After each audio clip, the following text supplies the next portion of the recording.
Үлкенім кішісіне барын үйретіп, екеуі тату болып жүрді. Кішісі оқуына барып келіп оқып жүрді. Сол кездерде мен екеуі бірігіп мені жамандайды ма екен? Екеуі тату болса, менің сөзім өтпей қалады ма деп ойлап, бірі жоқта бірін жамандайтынмын. Кіші келіннің алдында үлкенді болмашыға, тырнақ астынан кіріздеп, жер-жебіріне жетіп, абыройын түсіргім келіп ұрысатынмын. Өзімді керемет, қатал ине қылып көрсеткім келетін.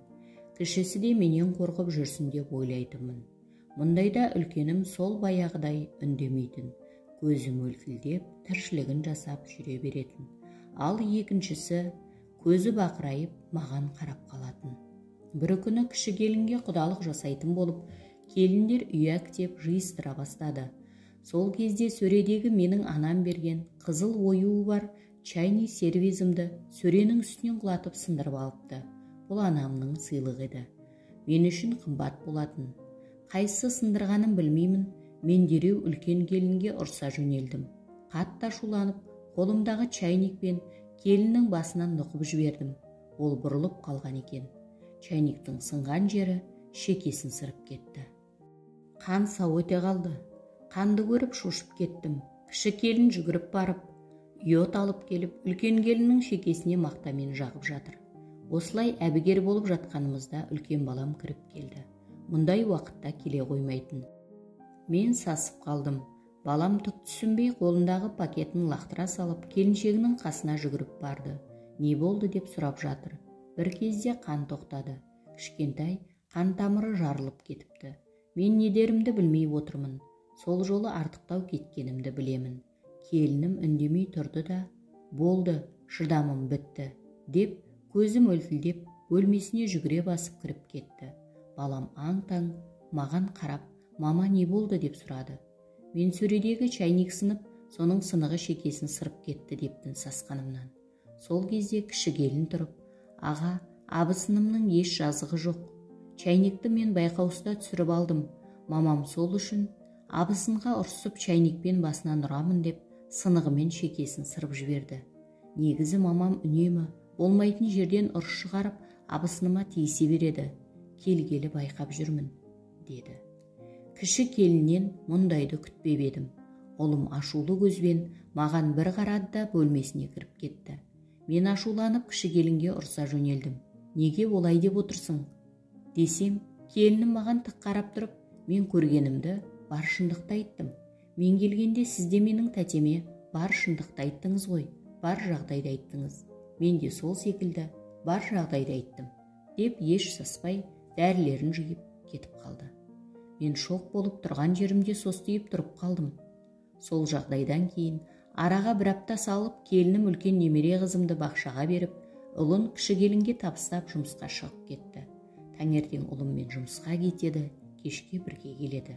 Атасы немеремді бақшаға барады, кешке қайта алып келеді. Үлкен келін маған мүлде қарамайды, сөйлемейді қойды. Ұлым да үнсіз, келіншегімен бірге жұмысқа барып келіп жүрді. Осы аралықта көп ұзатпай кіші келіннің құдалығын жасадық. Жаңа құдалармен таныстық. Ол кісілер де өте жақсы адамдар екен. Ата-анасы жоғары білімді, көзі ашық, қызметте істейтін кісілер екен. Туыстары да бақуат адамдар екені көрініп тұрды. Әкесі біраз ренжіп сөйлеп алды. Қызымды той жасап ұзата алмадым. Келген жерінде де ақ көйлек кимеді деп. Оған бізден кінә жоқ. Жағдай солай болды. Біз қалың мал бермесек те, шешесі өз парызым деп жасауын әкеліп берді. Құдалық өткеннен кейін бір күні бәріміз кешкі ас ішіп отырғанда үлкен ұлым, папа, мама, енді қолдарыңызда келін бар.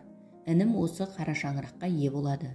Бізге баталарыңыз бен рұқсаттарыңызды беріңіздер. Мен бөлек шығамын, деді. Бұл біз үшін күтпеген жаңалық еді.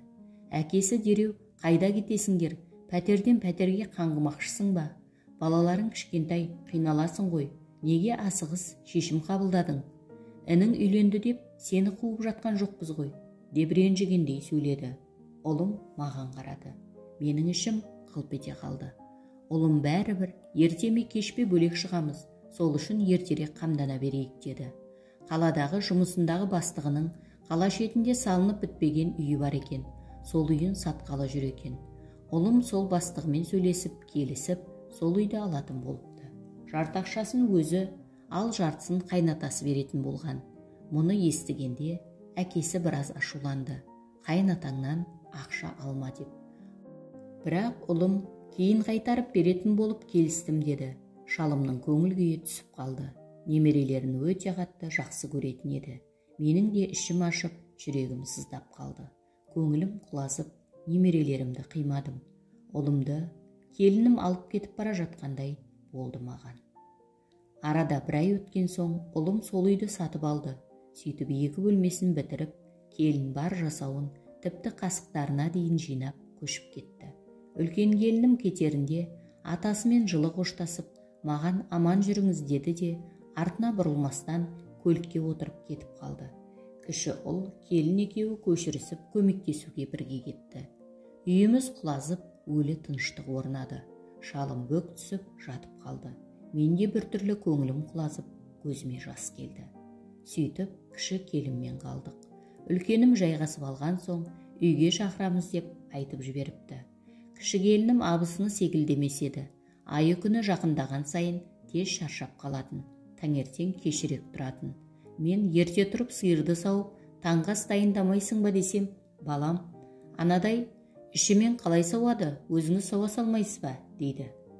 Үлкен келін 2 баласында да босанғанға дейін сиырды сауып, үйдің бар тірлігіне үлгеретін. Оның қадірін кете сала түсіне бастадым. Таңертең ерте тұрып, сиыр сауып, шалыма таңғы асты да өзім беретін болдым. Қайтадан үй тіршілігіне араласа бастадым. Бұрын бар киімімізді үлкен келін айтқызбай-ақ, іш киімдерімізге дейін кір салғыш себеттен алып жуып кептіріп, жинап әкеліп салып қоятын. Енді өзім жуатын болдым.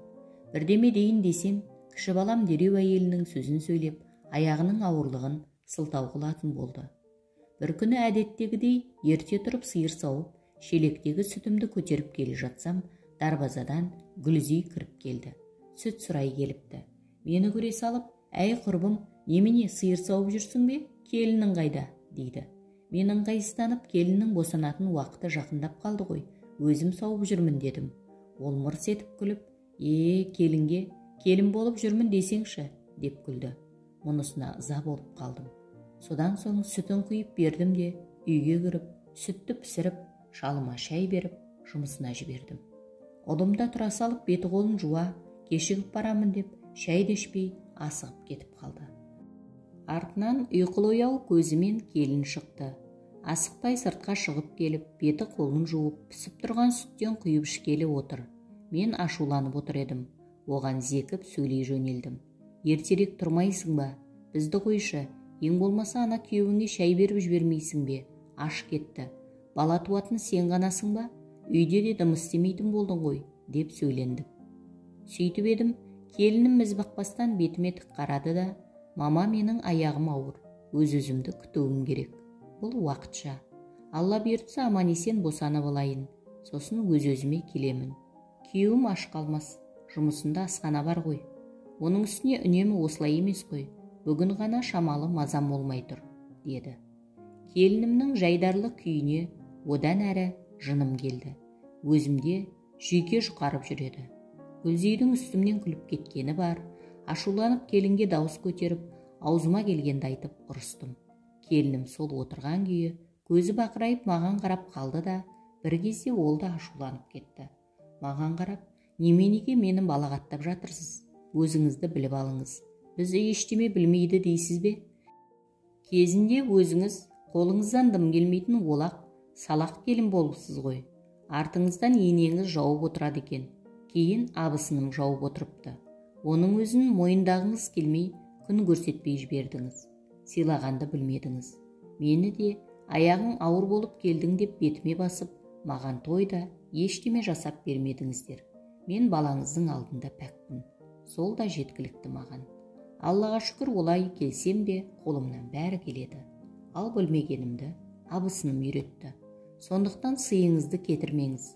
Мен сізге үндемей, барын ішке жұтып жүре беретін абысыным емеспін деп орнынан тұрды да бөлмесіне кетіп қалды. Келіннің мұндай сөздерінен көз алдым тұманданып, басым дыңылдап кетті. Жүрегім қысылды. Сөйтіп мазам болмай ауырып қалдым. Бөлмеме кіріп жатып қалдым. Содан кейін келінге мүлде сөйлемейтін болдым. Осылай уақыт өтіп жатты. Айы күні жетіп келінім ұл босанды. Бұған барлығымыз қуандық. Өйткені үлкен ұлдың балаларының орны ойсырап қалып еді. Үйде балалардың шулап жүргені қандай жақсы. Сөйтіп шалым да қуанып, мал сойып, үлкен ұлым мен келін келіп шығарып алдық. Келінім сол күйі маған салқын қабақ танытып жүрді. Үлкен балам түк болмағандай кейіп танытқанымен бәрібір бұрынғыдай емес еді. Сөйтіп кіші келінді Гүлзий құрбым айтқандай қырқынан шыққанша келінге келін болып жағасың дегендей қалжалатып, күнде ет қайнатып, сорпалатып күттім. Келінім де қырқынан шыққаннан кейін өз-өзіне келіп үйдің бар шаруасын дөңгелентіп алып кетті. Бұл келінім қимылы ширақ, тірлігі де ылдым-жылдым тез еді, мінезі де жетерлік. Өздігінен ешкімге соқтықпайды, бірақ ұнамағанын жүзіңе түке қарап, именбей ойындағысын айта салатын. Бір күні әдеттегідей Гүлзий құрбым келді. Келінім баласын ұйықтатып жатқан соң өзім шай жөндеп әңгімелесіп отыр едік. Келін шығып, мама мен душқа түсіп алайын, бала ұйықтап жатыр, оянса қарап қоясыз ғой деп орамалын алып кетіп бара жатыр еді. Гүлзий: әй келін шырақ, сен енеңді әбден келін қылып алдың ғой, ұялмай жұмсап қойып отыратын болыпсың ғой деп қажетсіз жерде мұрнын сұғып әңгіме айтып еді. Келін тоқтай қалып құрбыма қарап: өзге отбасының тірлігіне араласпай жөніңізбен жүріңізші, көрші деп үлкен басыңызды сыйлаймыз, бірақ мамама жоқтан өзгені айтып үстінен күліп көңіліне қаяу түсірмеңіз. Мамам ненің дұрыс, ненің бұрыс екенін өзі де біледі. Сіздің пасық ақылыңызға зәру емес.